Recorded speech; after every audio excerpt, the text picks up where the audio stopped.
سامعین السلام علیکم۔ آج ہم آپ کو بتاتے ہیں کہ پاکستان کی فوجی اسٹیبلشمنٹ کس طرح سویلین کو بے وقوف بناتی ہے۔ ذرا سنیے، انہوں نے پہلے اپنے پیادے، جو ان کا اپنا ایک آدمی ہے سہیل وڑائچ، یہ خبر جاری کروائی کہ جنرل عاصم منیر اس ملک پر 2035 تک حکمرانی کرنا چاہتا ہے۔ اس کے پاس مکمل روڈ میپ ہے اور انہوں نے کیلکولیٹ کر کے بتایا کہ ریکوڈک سے سالانہ 2 ارب روپیہ پروفٹ ہوگا، جو پاکستان کی حالات کو سنوار دے گا۔ پھر اس کے بعد یہ منافع بڑھتا جائے گا، اور لاسٹ پہ انہوں نے یہ بھی کہا کہ ان کے پاس بڑا زبردست قسم کا معاشی پلان ہے اور وہ پاکستان کی خدمت کرنا چاہتے ہیں۔ جب یہ پیغام پہنچا دیا گیا پاکستانیوں پر، تو پیچھے سے اپنے پیادے کو بلا کر شٹ اپ کال دی گئی پورے پاکستان کو کہ خبردار، اب آپ نے اس پر بولنا نہیں ہے۔ اب پورے پاکستان نے صرف معافی تلافی کے کالم کو پڑھا، لیکن کالم کا یہ حصہ جو ہم نے جناب کے سامنے یا پاکستانیوں کے سامنے رکھا ہے، اس پر کسی نے خاص توجہ نہیں دی۔ یہی اصل میں اس پورے کالم کا اور پوری خبر کا مدعا ہے۔ D G I S P R نے جب اپنا بیان جاری کیا تو انہوں نے کیا کہا؟ انہوں نے کہا کہ معافی تلافی کی بات نہیں کی۔ تو کیا انہوں نے 2035 تک کی بات نہیں کی؟ اس کو تو آپ نیگیٹ نہیں کر رہے۔ کیا انہوں نے جو معاشی روڈ میپ ہے اس کی بات نہیں کی؟ تو کی ہے۔ کیا انہوں نے کھڑے ہو کر یہ نہیں کہا کہ وہ پاکستان کی مزید خدمت کرنا چاہتے ہیں؟ کہا۔ تو پھر سیدھا یہ کیوں نہیں کہتے کہ وہ ایکسٹینشن لینا چاہتے ہیں یا نہیں لینا چاہتے؟ جو اصل بات ہے، اصل بات یہ ہے کہ پاکستان کی تمام سیاسی پارٹیوں کو یہ باور کروانا تھا کہ جنرل صاحب کی انٹینشن کیا ہے۔ ان کی انٹینشن واضح طور پر یہ ہے کہ انہوں نے اس ملک پر رول کرنا ہے اور آگے 2035 تک انہوں نے پاکستان میں رہنا ہے۔ اگر اب اس ملک میں کسی کو رہنا ہے تو وہ اس فارمولے کے تحت جنرل کی جو حاکمیت ہے اس کو تسلیم کر کے رہے گا، بصورت دیگر وہ اپنا بندوبست کر لے۔ یہ شارٹ لائنر تھا جس کے بارے میں یہ تمام کی تمام جو ہے کارروائی کی گئی۔ اگر یہ چیز غلط ہوتی تو کہیں نہ کہیں پہ تردید آ جاتی، لیکن تردید نہیں ہوئی۔ اب پاکستانیوں کا میں آپ کو ایک اور المیہ بتاتا ہوں کہ آرمی چیف بننے کے لیے پاکستان میں کیا کیا پاپڑ بیلنے پڑتے ہیں۔ میں آپ کو تاریخ میں لے چلتا ہوں۔ جنرل ضیاء الحق جب آرمی چیف بننا چاہتا تھا تو اس نے ذوالفقار علی بھٹو کی اتنی خوشامد کی کہ ایک واقعہ میں آتا ہے کہ ذوالفقار علی بھٹو اوپر سے آتے ہیں اور پہلے ڈرائنگ روم میں جنرل ضیاء سگریٹ پی رہا ہوتا ہے۔ وزیر اعظم پاکستان کو دیکھ کر، ذوالفقار علی بھٹو کو دیکھ کر ضیاء الحق اپنی جو جلتی سگریٹ ہے وہ اپنے کوٹ کی جیب میں ڈال لیتا ہے کہ کہیں بھٹو یہ کہہ کر برا نہ منا جائے کہ ایک فوجی جنرل اس کے سامنے سگریٹ پی رہا ہے۔ اندازہ لگائیے۔ پھر سگریٹ نے اس کے کوٹ کو جب جلایا تو کپڑے کا جو دھواں باہر نکلتا ہے تو پتہ لگتا ہے کہ یہ کہاں سے سمیل آ رہی ہے، تو وہ بتاتے ہیں کہ جنرل صاحب نے ایسا کیا۔ تو ذوالفقار علی بھٹو اس پر بڑے خوش ہوتے ہیں۔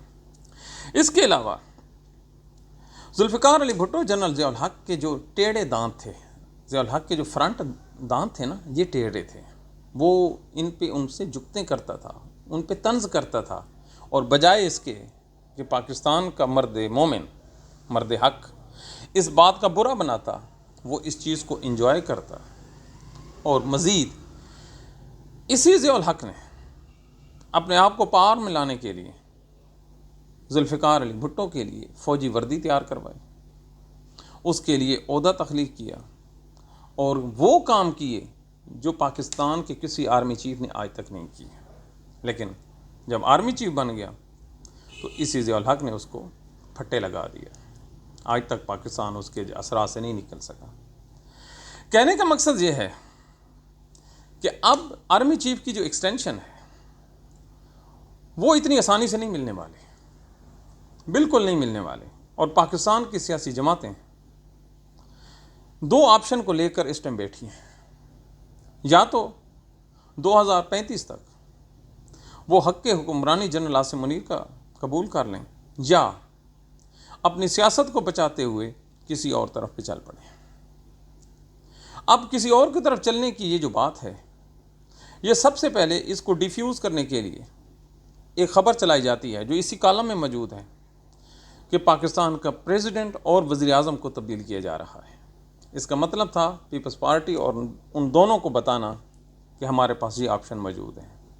پھر مخصوص نشستوں کا جو کیس تھا جو سپریم کورٹ آف پاکستان نے گفٹ کیا ہے جنرل عاصم منیر کی اس ایکسٹینشن کو اور 2035 تک رہنے کے لیے، آپ لوگ تو سطحی طور پر سوچتے ہیں نا، اصل میں ڈپتھ میں جا کے دیکھیے، وہ پیپلز پارٹی کو جو عددی برتری حاصل تھی قانون سازی میں، اس کو ختم کرنا تھا اور بڑی حد تک انہوں نے کیا۔ اور اب آپ دیکھیں کہ قومی اسمبلی اور سینٹ میں ان مخصوص نشستوں کے بعد تعداد بڑھ گئی ہے اور وہ کافی حد تک اپنے آپ کو منظم کر چکے ہیں۔ اب یہ جو حالات ہیں یہ تقاضا کرتے ہیں کہ پاکستان میں پھر بھی کہیں نہ کہیں جا کر امن بھی ہو، سلامتی ہو، تاکہ مرشد کا جو دربار ہے، یہ جنرل عاصم منیر کا جو دربار ہے، یہ چلتا رہے۔ تو یہ پیغام دیا گیا کہ اگر ملک میں امن نہیں ہوگا، سلامتی نہیں ہوگی، تو کچھ بھی نہیں ہوگا۔ لہٰذا اگر کسی نے اپنا کوئی حصہ بکھرا لینا ہے، تحریک انصاف کو کہہ رہے ہیں، تو پھر چپ کر کے لائن میں لگ جائیے۔ جب کبھی بادشاہ کا دل بھرے گا تو وہ آپ کو اپنا حصہ بقدر خدمت وہ آپ کو دے دے گا۔ یہ تھا پیغام جو ایک آرمی چیف برسلز میں کھڑے ہو کر پاکستانیوں کو دے رہا ہے۔ دوسرا، اب آپ دیکھیں کہ اس جو پیغام دیا گیا ہے، اس میں انہوں نے کہا کہ پہلے انہوں نے کہا کہ سینکڑوں آدمی تھے، بعد میں کہا کہ 300 آدمی تھے۔ 300 آدمی بھی کافی ہوتے ہیں۔ اور کہا کہ اس جنرل صاحب میں کوئی تکبر نہیں ہے، کوئی غرور نہیں ہے، اور دیگر جو آرمی چیف تھے ان سے ہٹ کر یہ ہے کہ اس میں سٹیمنا بڑا ہے۔ 300 آدمیوں کو انہوں نے ہاتھ ملایا، 300 لوگوں کے 300 سوالوں کے جواب دیے، اور ساتھ کھڑے جو آدمی تھے خوش آمدید، انہوں نے کہا جناب آپ تھک گئے ہوں گے، تو اس نے کہا نہیں، یہ لوگ بڑی دور سے ملنے آئے ہیں۔ یعنی جنرل صاحب کا ایک سافٹ امیج کریٹ کرنے کا یہ جو پیغام ہے یہ بھی دیا گیا، اور اس پیغام کو بھی انہوں نے رد نہیں کیا۔ ساری باتیں ٹھیک تھیں اس پورے پروگرام میں، لیکن سہیل وڑائچ کی بات کریں، لیکن ایک جو پیغام تھا وہ کہتے ہیں کہ عمران خان کی معافی کے بارے میں وہ ہم نے نہیں کہا۔ لہٰذا اب اس خبر کو مزید اور اپنے اتحادیوں کو، پیپلز پارٹی نون لیگ کو مطمئن کرنے کے لیے آپ نے دیکھا ہوگا کل رات کو عمران خان کا جو خاندان ہے، اس کے جو 2 بھانجے ہیں علیمہ خان کے بیٹے، ان کو اٹھا لیا جاتا ہے۔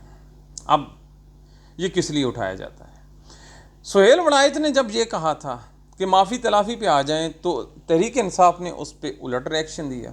لہٰذا اب جو بی کیٹیگری میں جو پڑا تھا میپ، وہ یہ تھا کہ اپنے اتحادیوں کو ابرام کریں۔ لہٰذا پہلے شیر افضل مروت کے ذریعے سے ایک گراؤنڈ بنایا گیا کہ ان کو گرفتار نہیں کیا جاتا، اور پھر ایک کو گرفتار کیا گیا، اور پھر دوسرے بھانجے کو بھی گرفتار کر لیا۔ اب آپ دیکھیں کہ کل سارا دن آرمی چیف کی ایکسٹینشن پہ بات نہیں ہوئی، بلکہ جو بھی بات کی جا رہی تھی وہ کی جا رہی تھی کہ عمران خان کا جو خاندان ہے وہ کتنا سفر کر رہا ہے۔ یہ ہے وہ کیٹیگری جو ان کے سوچ کی، جو ہمیں بتاتی ہے کہ جو سویلینز ہیں وہ کتنے نالائق ہیں۔ اگین سیڈ، شاہین صبائی جیسا جو بڑا جرنلسٹ ہے، آج سے 2 سال پہلے انہوں نے کہہ دیا تھا امریکہ میں بیٹھ کے کہ جنرل عاصم منیر 2033 تا 35 تک کے لیے پاکستان پر پروگرام ہے حکومت کرنے کا۔ اب پاکستانیوں پہ ہے کہ کیا وہ ایوب خان، یحییٰ خان، مشرف یا پھر ضیاء الحق کی طرح جنرل عاصم منیر کو ایسا کرنے کی اجازت دیتے ہیں یا نہیں۔ تاریخ اور حوالے بتاتے ہیں کہ جو کوئی بھی فوجی جنرل آیا ہے اس کو ریزسٹنس کا سامنا کرنا پڑا ہے، اور یہ ریزسٹنس اب تحریک انصاف کی شکل میں ان کے سامنے کھڑی ہے۔ اب آپ دیکھیے عمران خان نے جو ریزسٹنس کا جھنڈا اٹھایا ہے اس کو خاموش کروانے کے لیے کیا کیا کہا جا رہا ہے کہ یہ جو آپ کے مرید ہیں، یہ جو آپ کے لورز ہیں، یہ چوم چوم کر آپ کو قتل کرنا چاہتے ہیں۔ یعنی عمران خان کو قید میں کرنے والے وہ قاتل نہیں ہیں، عمران خان کو جو پیار کرتے ہیں، جو اس کے پیچھے تکلیفیں برداشت کر رہے ہیں، وہ عمران خان کے قاتل ہیں۔ کیا خوبصورت پیغام دیا ہے، اور کیا زبردست قسم کی جو ٹائمنگ ہے، کیا الفاظ ہیں بیان کیے گئے ہیں کہ جو ذبح کرنے والا ہے وہ بے گناہ ہے، جو ذبح ہوتے دیکھ کر رو رہا ہے، وہ چیخ رہا ہے، مارنے والے کے اگینسٹ بول رہا ہے، وہ قاتل ہے۔ کیا کرتے ہو، قتل کرتے ہو کہ کرامات کرتے ہو؟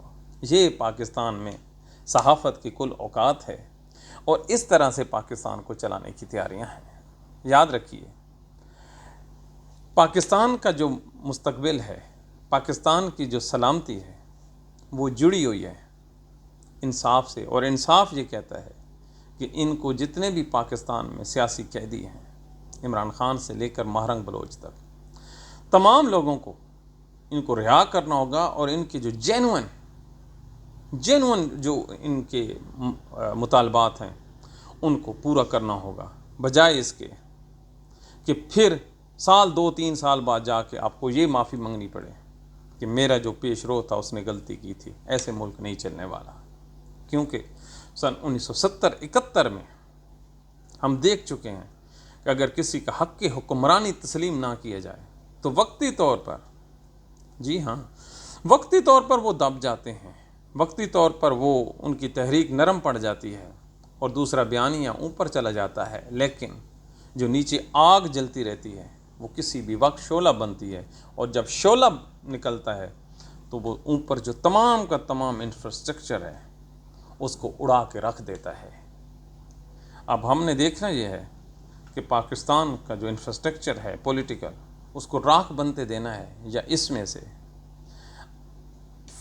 فہم کے ذریعے سے، عقل مندی کے ذریعے سے کوئی راستہ نکالنا ہے۔